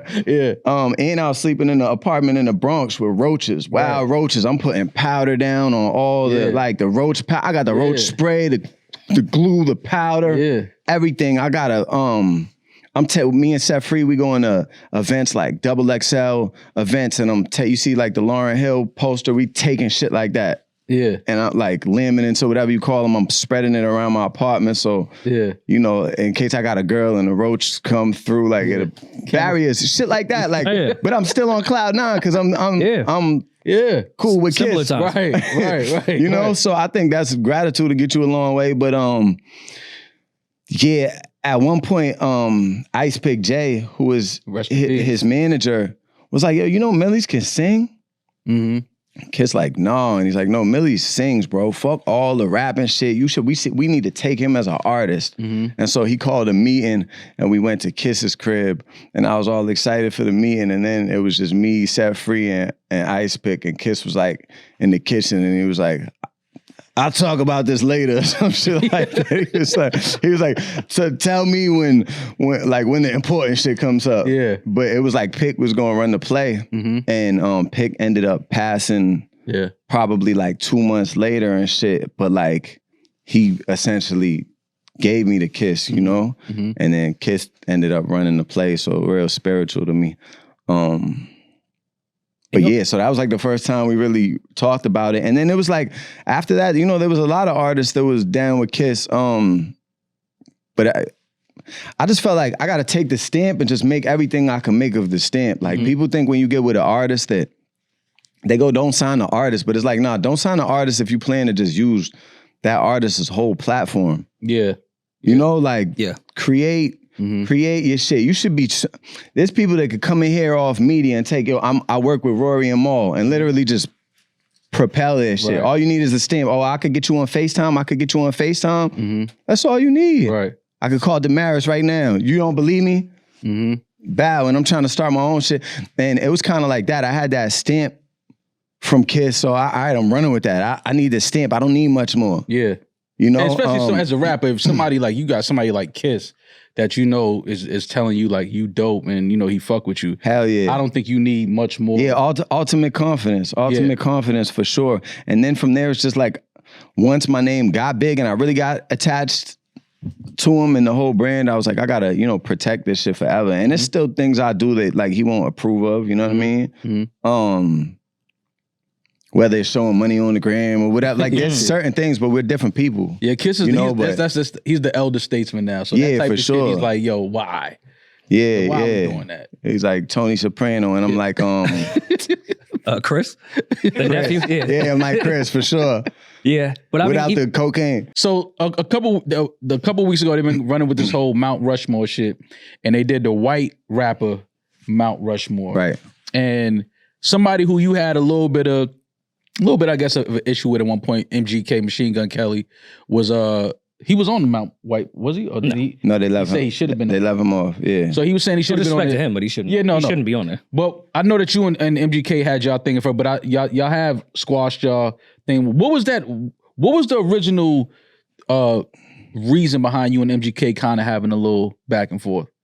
It's gonna make it look like I'm dragging it to talk on this joint, but like we just knew each other super early, and yeah, we knew each other super early, and then just fell out about shit, and you know, I took my route to you know speak on him in raps and shit like that, and trying to bait him into the battle, and he ain't go for the battle. Okay, yeah. Do y'all have you? But it meant sensibly, you know what I mean? I think it was probably like risk assessment at the same time. Yeah. Cause I do think he's a great rapper. You know what I mean? He can rap. He can rap his ass. He don't get the credit. He can rap his ass off. Yeah. I wanted that matchup. It, to me, it's like a boxer. You know, I wanted that matchup. But even outside of his M reply, which I thought he'd be the Jack Harlow reply that no one talked about. Yeah, when he left his $1 million mansion with his A-list. Wait, you felt like he got M in that battle? Yeah, I thought we was always because I thought we was on opposite sides of that. No, I thought MGK got it. Okay, M shit was cool, don't get me wrong, but I really think MGK's hit better. But even after the whole Jack Harlow thing, which I even forgot how that even got started, I think it was just, you know, we can speak about it. We hate our own kind. Every white person. Oh, so we are. So you, we are like. Okay. All skin folk ain't kin folk. Right, luckily, got you. You know what's aren't like that. But yeah, we try to beef with other white people that are in the space. It's just a fucking thing. You know what's crazy? And like, I don't know, they might wild on me on this, saying this on the podcast, but I swear to God, white people tried to stop me from getting into the rap industry. Like on everything I love, bro. Wow. I was never helped by white people, not the fans. The fans helped me. Right. The fans, very clear. White people in the industry with the power to bring me up did not jack me at all. I mean, it's definitely... Everybody who brought me up had melanin. But why do you think that is, though?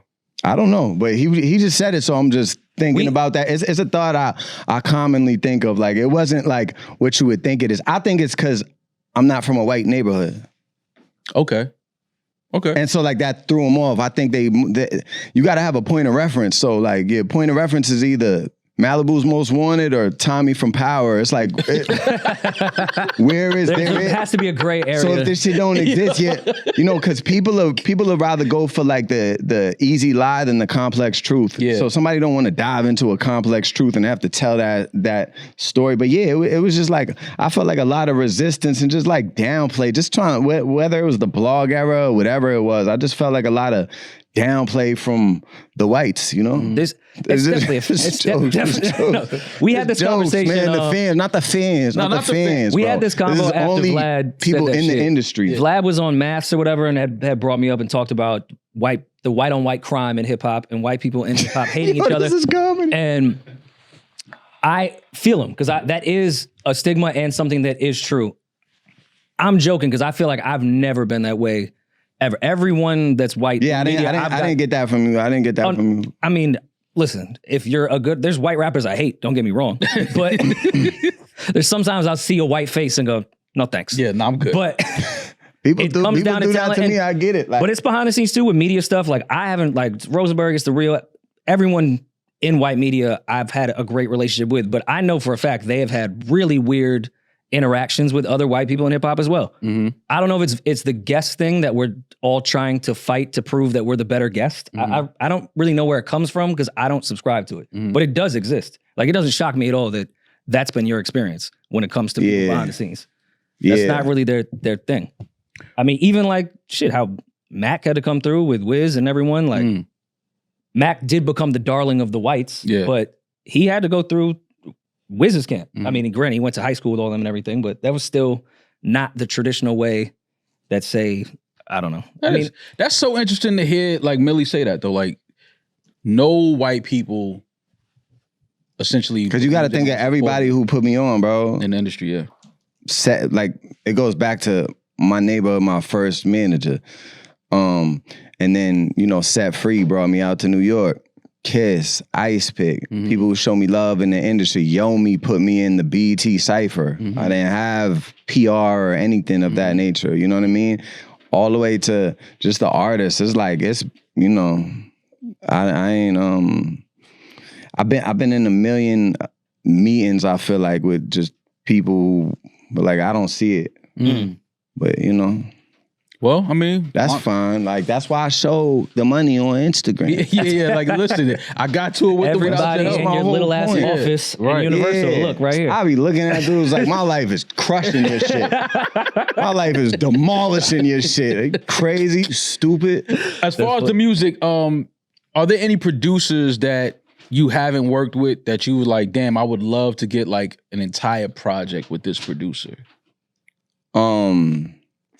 No, not really. No producers? Yeah, nah, because now it's like the Millyz type beat thing is so crazy that I just have to find somebody original who's making a crazy sound. And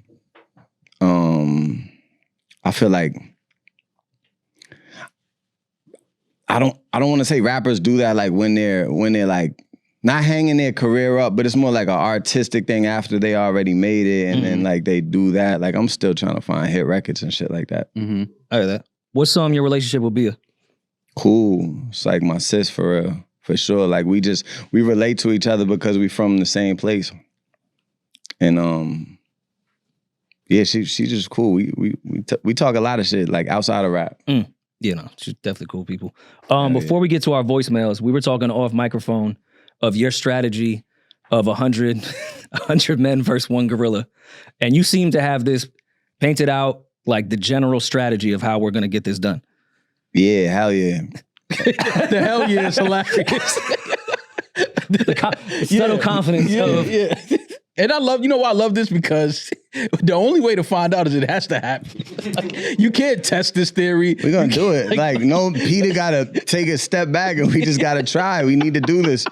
But yeah, give us the Millyz game plan, the execution on So how. like some of this, I was talking with my man Mally, and I was and we were just saying like it depends on like the level of human. So when people, we're just thinking like dudes who go to the gym and MMA fighters, you got to think about humans that live in the jungle.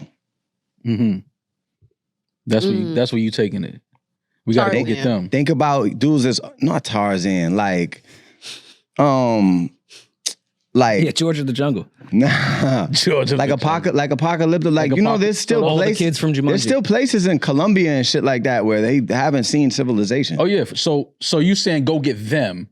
Go get 20 of them. We got 100 dudes, right? Yeah. All right. But even like Oh. that one indigenous island that has all the people that never seen civilization, and they kill like one Christian every 3 years that tries to Yeah, you convert them have to to. Jesus. You have to. That's not a gorilla. That's They're just, killing animals, bro. They live with the gorillas. They know the tactics of gorillas. but they don't get a spear. You know you sound silly, right? You know you sound He's trying to keep a straight face. too. He's trying to keep it like his theory is tried and and tested. No. Are there gorillas in Colombia too? Like you just named the spot there. A Colombian gorilla. Just show him a brick.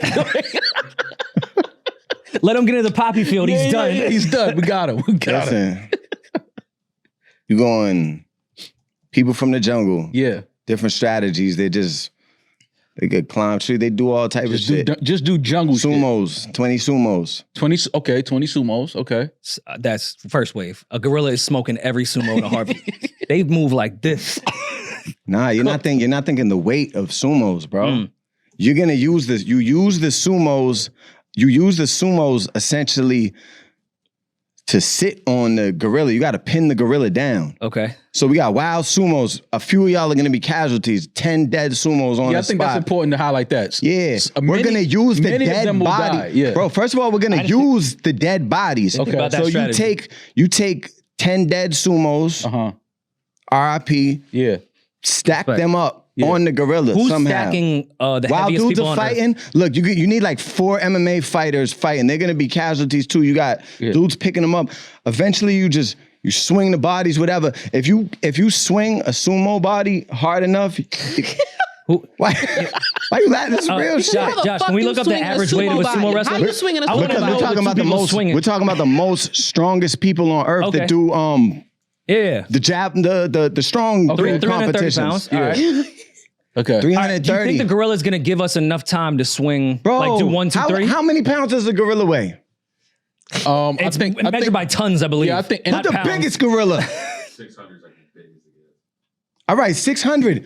You throw a 300. 600 and agile. Sumo wrestlers are 300 and can't move. 450, we're gonna demolish this thing. You throw a.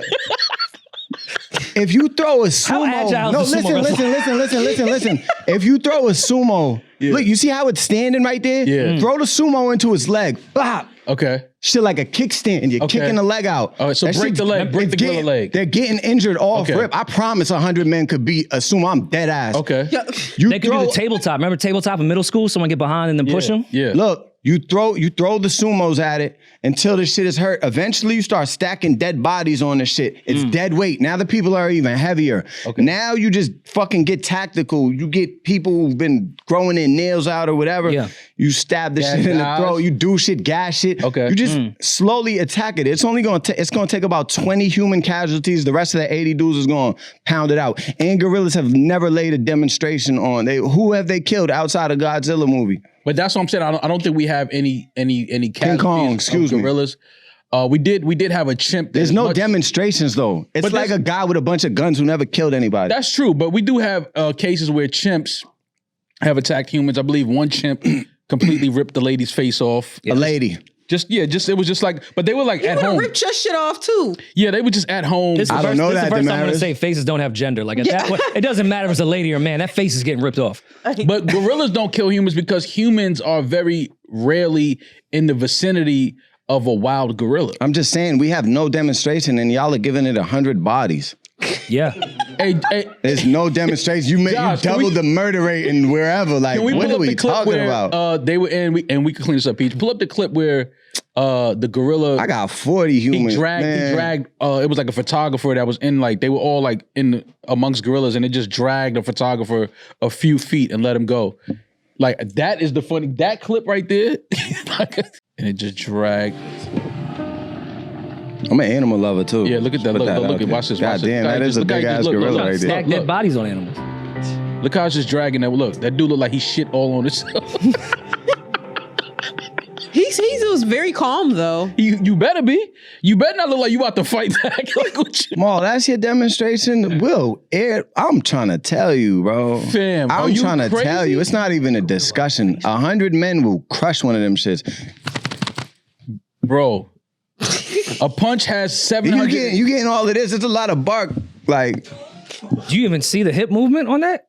Bro, it He said, was swinging it said from the a hip. gorilla has, one punch has 776 pounds of pressure. One punch. that's why he's gonna that. 776. A gorilla has 22,700. Oh, excuse me. I had the numbers wrong. 2,700 pounds of pressure behind one gorilla. All right, but all right, look, if you play that clip back, right? This clip is looping right now. So if you watch this clip, right, when he punches the guy, when the gorilla punches the guy, you'll see an outlet. Look right there. Well, he didn't have his left up. That's when you're throwing the guys at his leg. Okay, so break the legs. That's what I'm saying. And Okay, I don't even all think right. the gorilla's standing straight up and doing all this So you Mike Tyson think shit. somebody Like, with 2,000 pounds in a hook look, throwing someone at his leg is going to stop it? a sumo wrestler. You throw a sumo wrestler at his leg with high velocity. Yeah, I just don't know the velocity we're doing with a sumo what's wrestler. the high Like, velocity? Like, who's with throwing the it? strongest people. Like we gonna roll him like a bowling ball? 3 sumo wrestlers to throw a sumo. Bro, this shit So, is all right, so we possible. throw- Stomach's in one. the way. That's not All happening. right, so we throwing the dead bodies. I get They it. keep Okay. showing these type of dudes. These is not the type of dudes that's that's- gonna beat the like. You're giving the wrong example. These those- dudes be in the gym like Those are some they're MMA. nobody. They showed an MMA fighter in a ring with a gorilla, like AI. You know, they showed that, but they're saying that a gorilla could bench press 40 up to 4,800 pounds. All right, do you think you can't beat a dude who goes to the gym every day? There's got to be. They're not talking about parts of the gorilla that can knock him out. Where's the nerves at? Where's his nerves at? It's Yeah, I don't- covered by Teflon. It's covered by That's what I'm skin- trying to say. skin Like that you can't I'm pierce. with you. The muscle bound guy that be in the gym. If you don't know how to fight, you could beat him no matter what. Yeah, you can I'm punch saying him in the even if chin, they he's don't know how to done. fight, somebody with 2,000 pounds in a punch, when they mush your face, that's like 500 pounds. That's breaking your nose when they just go like this. break your neck. Break. All right, you start with the goal, bro. You break the leg on the gorilla. Listen. You break the leg on the gorilla, and then you chill until it starts really feeling pain. Everybody get away from it. Get away chill? from it. Okay. Yeah, now it's really in pain. You heard it again. But I love gorillas. I would never want to kill a gorilla. I'm just saying, like, Right. no, I don't 'cause I think we really never- love animals. Yeah, You me would too. never Same. get the chance, Paul. I like how Millie said it like he gonna be in the vicinity of a gorilla and be like, nah, you good. I ain't gonna do nothing. Yeah, to you. ain't no No, beef. I just don't want to like. I love animals. And, like, I don't even like talking about humans killing animals, but we could though. Oh no, I think there's definitely we have, like, animals nukes, that, for sure. we can kill animals if we get weapons and things No, like that. bro, bare hands, bro. I can't believe y'all not but I going for just the don't, sumo not strategy. a gorilla, just not a We silverback. got 20 dudes from the jungle, 20 sumos, 20 MMA fighters. Okay, that's 60. Who you sacrificing? We need some people to sacrificing, They like- say, they saying a 9mm can't even puncture the skin. You think a punch will? Damn. I mean, but you could break a leg of them. If you, I think it takes more than just throwing a sumo wrestler at I don't think we got enough facts on how long the gorilla can fight for. No, their endurance is very short. Now that's is what one I'm thing, saying, that bro. is There's a one lot thing of facts that is not being presented. But like, but Millyz, me personally, I just know that if you send in a wave of 20 men and the other 80 are standing back waiting for them We to sending be called to 40. go. We sending okay, 40. so send the first 40. So We sending 60, 40, 60 10 men are casuals. standing there watching them run. Once those 60 men start seeing that gorilla peel these grown men apart like bananas, I think some of those 60 are gonna be like, yo, I'm cool. I'm not going in there. they're not allowed. These is all we're thinking about it on some gladiator Russell Crowe shit. They're not allowed to run. These are not the guys that's running. I'm talking about humans that's here to die for this, like gladiator shit. 300 people, like Yeah. Okay. No, Prepare to die. not 300 people. 100 from no, 300. I'm talking about the movie Yeah. 300 that they Oh, the were Spark. Yeah. born and raised. Like as I'm a just child, saying, born and raised, you're just born to warriors. die. We're talking about straight warriors. We're not talking about guys who are gonna see this shit and run away. Okay. All right, gorillas don't have the same endurance. They're more likely sprinters than long distance runners. But at the same time, I'm taking their sprint over the sumo wrestler sprint and endurance. They don't have the endurance of athletes. What happens when you break his leg? It's done. Yeah, I just don't know if the sumo wrestler throwing the sumo wrestler at the leg is gonna do it though. It's gonna take a lot to break a gorilla. 330 pounds. You throw a couple of the motherfuckers. Or, like, when it's doing its thing, the sumo could just really try to pin its leg down, break that shit. There's people that know how to. Yeah, that's true. I just think that you're thinking about breaking like a human leg. I don't know if you. The fact y'all are having this conversation and being serious has me peeing, yo. Yo, because you know what it is? It's not serious to you? Yeah, nah, I wouldn't be the dumb bitch getting in the ring with the gorilla. That's But y'all. you don't believe in 100 men? I don't believe in one man. That's just 100 niggas she don't believe. 100 niggas I don't believe. I asked ChatGPT, how do you break a gorilla's leg? It said, I can't help you with that. If your question is about gorilla anatomy, veterinary care, or wildlife protection, I'd be happy to help. Can you clarify what your intent is? That's why I'm trying to tell Peter, like, I'm not on this, like, for real. I want all the gorillas to live. I think, also, let me put the disclaimer. Anybody who goes and hunts wild game or whatever, you know, all them rich people that go kill tigers and lions and rare animals, like, you're going to hell too. Oh, yeah, for sure. But yeah, like, just on this, you know, strategy of 100 men versus a gorilla, no, that gorilla's gonna die. Well, Millyz, we have some voicemails for you. Some people they want to know, they want some advice from y'all. Not monkey advice, just regular human advice. You've got mail. Gorilla's bones are 9 times stronger than ours. From Austin, Texas. And it's just a question about the rap music and stuff. Since, like, you know, I love the 90s, early 2000s. But y'all know all the stuff right now is all gimmicky, like what can come viral. How do you propose new rappers or rappers these days that are, like, coming up to make music like the 90s again? Or not exactly, like, make the exact same music, but how do you get to that genre of, like, the rap music being, like, a part of the pain and suffering of you growing up in life and you, like, telling your outlets how to get out of that stuff? Like, well, how do you propose people, music, get to that level of music again? That's a good question. Millyz? Well, that's on the industry because that music is out there. Yeah. Leaf Ward, like, equivalent to Nas. You break down his bar, it's no difference, bro. He rap high level, high, very high level. You know, and people from the 90s is so jaded from listening to the 90s shit that they go, oh my God, you said he's like, nah. You know what I mean? So there's the disconnect with that. If you're looking for high level rap, it's really out there. And they're going crazy. Real pain music. Real pain music. More than him, like, there's great rappers out there. I think it comes down, but you know, TikTok definitely throws the shit off with the 15 seconds and all that. People don't want to ride and, like, it's like people don't want to tune into something that makes them think anymore. We want to just, everything's so dumbed down, you know?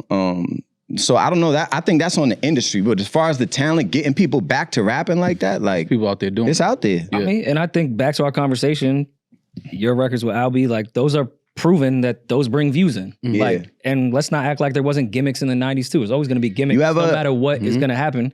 But I hate that mentality because if you go look at artists like you, it's still working. There's still crazy views over the people that are still working. Hard ticket sales, crazy views. Of course, we'll have to deal with TikTok, the 15-second shit, but that's just always going to be the same thing. People had to deal with TRL. People had to deal with radio. Like, that's just the new version of that. It's still working. Having that mentality, I think, is the issue. You ever, also to the homie from AZ, like,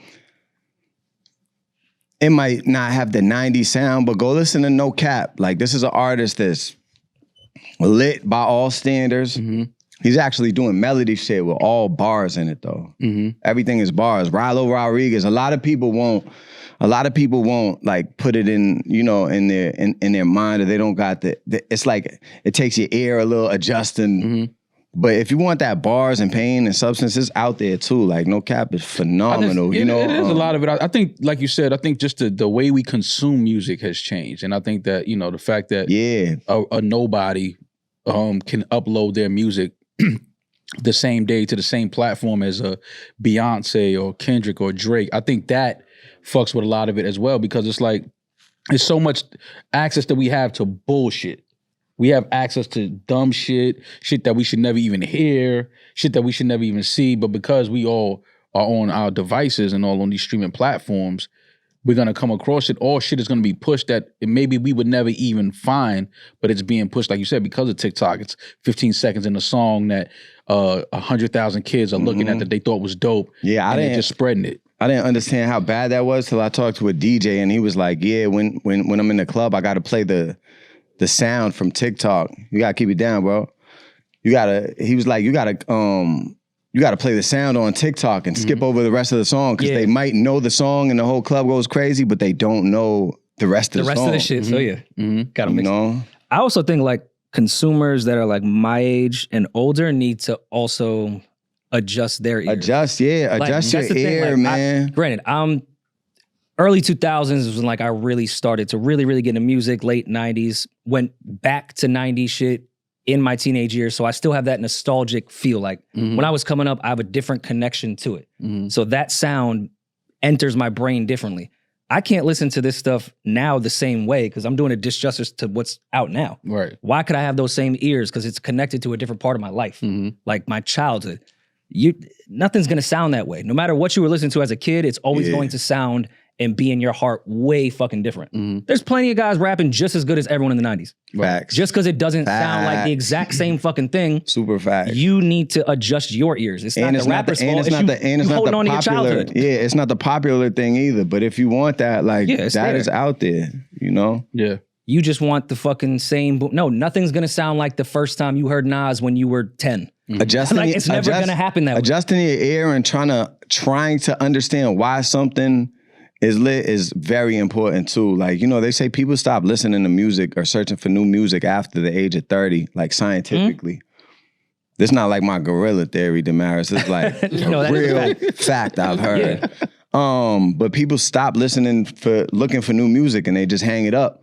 Whereas like the part of being, youthful is just being excited about new shit. So when you're not excited to look at anything, like even if I don't understand it, I'm asking like the youngins, like until I understand it. Oh, this is why y'all like it. And then I try to listen from that standpoint. And a lot of the times I'll be like, oh, I see it. It's fire. I tried that with Rod Wave. Cause I hear some songs from him and I love his melodies. I don't know if I'm just depressed or sad enough to really get into it. But he was one of the artists that I remember, asking a lot of younger guys like, yo, so why is it that y'all really into this dude? Because every time I see him, he's in a fucking sold out arena. Yeah. So I'm like, okay, clearly there's a whole wave here. And there's touch a whole your heart, bro. Following here. Man. So I feel like I see that with Rod Wave. To me, Rod Wave is that's probably my most listened to artist. I listen to Rod Wave every time I take a plane. Every time I take a plane back from somewhere, that's my shit. Because you sad that you're leaving? No, it's like reflection music. Like if you listen to his shit, like Already Won, it's sad to some people. Okay. But he's also, I don't know, it's just real life to me. I don't like escapism music. Like how a lot of people just listen to escapism music, which is like club shit. Like, let me just escape from my life. I like the shit that talks to me about what I'm going through because I don't have no therapist or I don't got nothing. So that's where the music is the therapy. And it shit just sounds fundamentally good. And yeah, I don't know. I love Rod Wave. No, I'm trying to appreciate him more. I'm trying to get more into the music. I recognize the talent. So for instance, like Sky Priority is a song I heard from him. We were literally leaving like a little treacherous venue in Connecticut one night. And Toads? Yeah.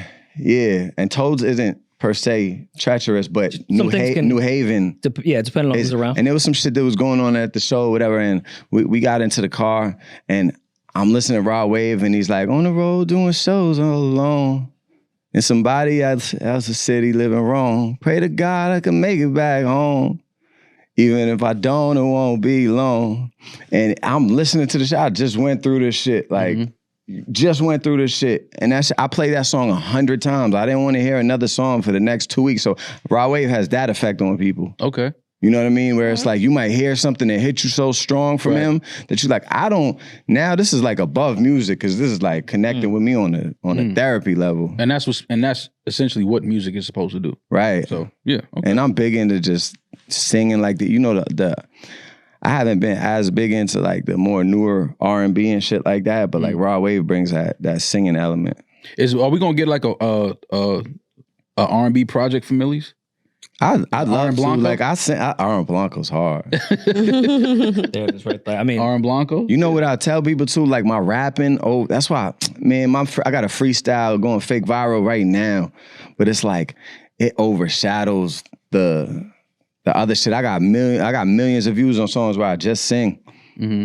You know, so I'd love to do that and be more known for that. Like my core audience, everybody who buys hard tickets, they expect that from me. They love that, but that hasn't like, that's one of my goals to kind of push that more through to the mainstream that, you know, I do that. I think in this era though, you can split it. Like, even if it's not Aaron Blanco, even though I think that's a genius name, people having different series of stuff has always been, even in hip hop, even if people that were just rapping, all right, this is just gonna be my freestyle over other beats, and then here's my original music. I think you could still do an R&B EP, something along those lines. I think that could be hard. And I don't even consider it's more like, because I'm not trying to like sing. I got a song called High Beams though. They got like its own little core audience, and that's the most I like really was singing. Mm-hmm. I'm gonna send that to y'all, but that's, if I could make like a project like that, that'd be hard. We were also, before we get out of here, we were talking off mic. You brought up a really, really good question. Max B is getting out in November, from what we understand. Mm-hmm. What should Max B's first move be getting out of jail?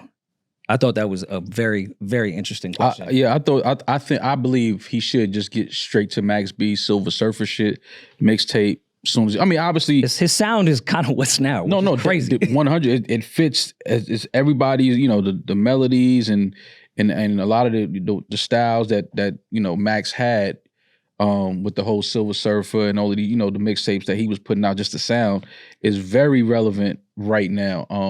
But I think obviously after he gets adjusted to being home, family, gets that out the way, once he's ready to get back into music, I think that we need a Silver Surfer mixtape. And I mean, outside of getting adjusted, family, and, you know, not rushing, like get your life back together. I think outside of the sound being what Max was doing, Max was the content king during the DVD era. You took the word. We are now in the content era. Max B, I don't even know you should touch, like, don't touch the studio yet. Let everyone reintroduce you to the world as the fucking comedian, personality, amazing person that we know Max B to be through the DVD era. Mm-hmm. I don't even know if we need a song from him for the first few months. No, we need a song. People want to hear Max. He been through some shit. But that's kind of like Shmurda, like Bobby Shmurda got like a big personality. Mm-hmm. But I feel like... You think Bobby should have dropped straight out?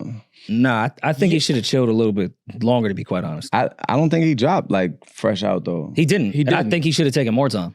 Right now though, the attention span of the public is so crazy. When you get out of jail, you kind of got to ride that momentum. Like, But Bobby was in that position though that he could have taken. He's one of the few people, because of the story and the anticipation, he could have really, really taken his time. But I don't know what's going on in people's lives. Who needs money? But that's what I'm saying. I don't want to judge in that way. Attention. So boom, when whatever rapper gets out of jail, man, I feel like you got, you know, Rio the Young OG. Mm-hmm. Come on, he came straight to the PJ. You got to go PJ. Mm-hmm.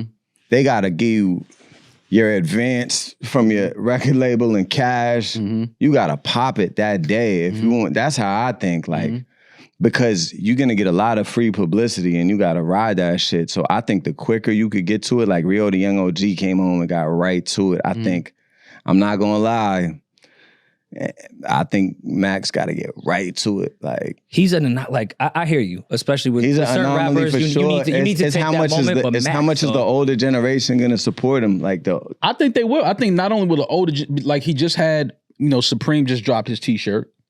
So we obviously know Supreme being a streetwear brand, a lot of, you know, young people are attached to that brand and support that brand. It sold out, which means, you know, people know who Max is, and if they don't know, they heard about it. They want to be affiliated with the story of Max B and who he is.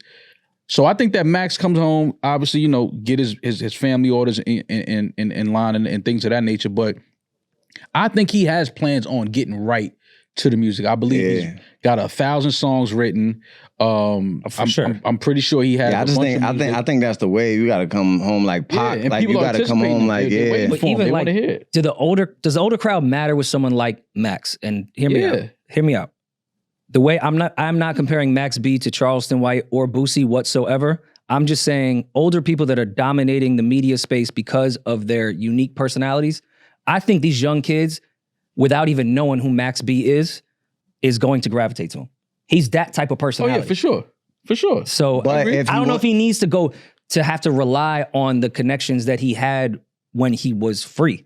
Like, even though a lot of people are still moving and shaking, does he need them? He's Yeah, no, he's a different type of talent. personality wise, he's gonna go crazy regardless. I just think in the state of music, like where we're at now, it's like people almost stop giving a fuck about rappers coming home from jail because so many rappers coming home from jail where it used to be like, you know, like a big rollout. Yeah. And so I was just thinking like music wise, he's gonna do phenomenal either way, but it's like music wise, I would think just on the strategy. Mm-hmm. You're right too. On a strategy, yeah, I had to have the attitude of coming out and getting right directly to it. Mm-hmm. Drop a song, first 72 hours, like Right. go, or something just big in the media. You know what I mean? Like, Who do you think is even- his first big feature? What's the first big record that he remixes? That's the most effective thing, I think. That was how Max made his name. And now the game recycles itself all the time. We even see the biggest artists not even going to streaming anymore. Max, if he doesn't monetize his shit, could rap over every big record out right now on YouTube. You know what, y'all, this is gonna, bear with me. Okay. You know what I would love to hear Max on? Just because his melodies and his style and his voice and his flow. I would love to hear him on Nokia.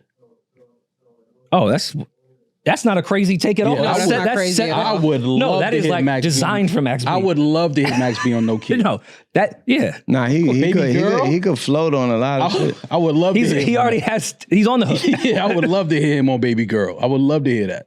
And I mean, even with everything going melodic, like Max has not even seen what Tune can do on Pro Tools right now. Like with everything going full melodic, who knows if Max is even gonna rap? Oh, he's gonna rap. Yeah, but I think He's he's definitely gonna gonna sing rap for sure. Oh no, he has to. That's his thing. He has to. All right, Millyz. Well, we appreciate you coming by, kicking it with us, man. It's appreciate always good to y'all, see you. man. Blanco 7 is available now, and whenever you're ready to start R&B Blanco, let me know. I want to A&R the first few sessions, man. Get that shit going. Hell yeah. Because I heard the Rod Wave shit. I hear the vocals. I hear what you're doing Yeah. there. But anytime you're in the city, well, you always hear me. I told Rory, I said, man, Millyz lives in New York. Nah, I appreciate y'all, man. And we got to catch a Boston game. Boston Knicks. If we're Yeah, lucky. I'm gonna get out of the. Yeah, I think the Knicks are gonna make it. I'm gonna get out of New York for a while until Till it cool down, till the playoffs cool down. until the playoffs Yeah, cool because down. you can't be in the Garden with that Boston shit if we in the playoffs. I'm bro. not going to Madison Square Yeah, nah, Garden. you can't do that. I'm cool off that. I go like to regular games and shit. Like Not the I can't playoffs? go when the Knicks fans is like super delusional. And Yeah, shit. yeah, it's Like, crazy. It's a So you crazy mean all the time? Yeah, every game the Knicks fans are delusional. Yeah, every yeah, single yeah. game. But that's what makes it fun, no? Oh no, it's fun times. But as a yeah, but- diehard Celtics yeah, fan, we're ops for Listen, real. Yeah, it's I like hope you we even can't make do it a that. second round, but let's not act like the Celtics don't look a little shaky. now can we do this? Will you come to a Yankee game with us? Me, you, and Rory at a Yankee game? I feel like that's worse, no? Yeah, but it's You Yankee know, games, I- people don't really care like that. Yeah. If we went to a Yeah, Red I mean, Sox I did game and Yankee shit, it'd be a problem. Yeah, it'd be a problem. At Yankee Stadium, people don't really care I about don't- that. I Not a think real that problem, shit's but- yeah. I think that shit's overhyped. I'll go to a Mets game with you. Are you a Mets fan? You ain't fucking with the I Yankees? wear Mets hats and shit like that. Because you like orange. He's so mad. He not fuck. He don't even want to go in Yankees. I could have did a Yankee hat with this right here. You was like, nah, fuck that. in the event that the Knicks and Celtics do meet in the second round, if Maul and I drive up to Boston, would you even be In there. seen with us if we went to the Boston Garden? Of course, no, just not in Knicks gear. But look, No, but I'm gonna wear my Knicks shit. nah. I can't walk with y'all into the bar. No disrespect, And I'm gonna but wear like, a wild jersey. Like I'm literally a Anunoby walking jersey, shamrock, like, though. I look nah, like nobody I'm got Boston. an OG I'm jersey. a pound you, and I got to keep it moving because like it's just political, bro. But you know, they're gonna bring up too. I guarantee if we play the Knicks, they're gonna say, "Oh, look, Millyz wore a New York Knicks jersey courtside with Dave East at a Madison Square Garden game." Yeah, That was a Patrick Ewing jersey. that's a fact. Who is from 3 streets from me, my neighborhood hero. There you go. Yeah. There you go. I saw the connect. I knew the connect. Yeah, I so knew the you know what I connection. mean. And Don't once I try to pull that card. Yeah. There's also no Knicks like Celtics rivalry like that. That's not a thing the way it is Red Sox Yankees. Y'all want that though. Like it'll have. New York fans are so crazy that as soon as y'all get like nice, I could just see Oh it. no, Like, it'll happen. I'm saying we've been so I trash remember for when so y'all long. kicked us out the playoffs before when we had like KG and shit. Yeah. And Fat Joe tweeted something. He was like, Celtics, we love you. It's just our time right now. And I was like, oh man, it's never been a yeah. never been a time. No, But every year it's our time. It's just delusional. delusional, yes, delusional fans, yes. But all right, Millyz, we appreciate you, man, and we'll see you soon, man. Love.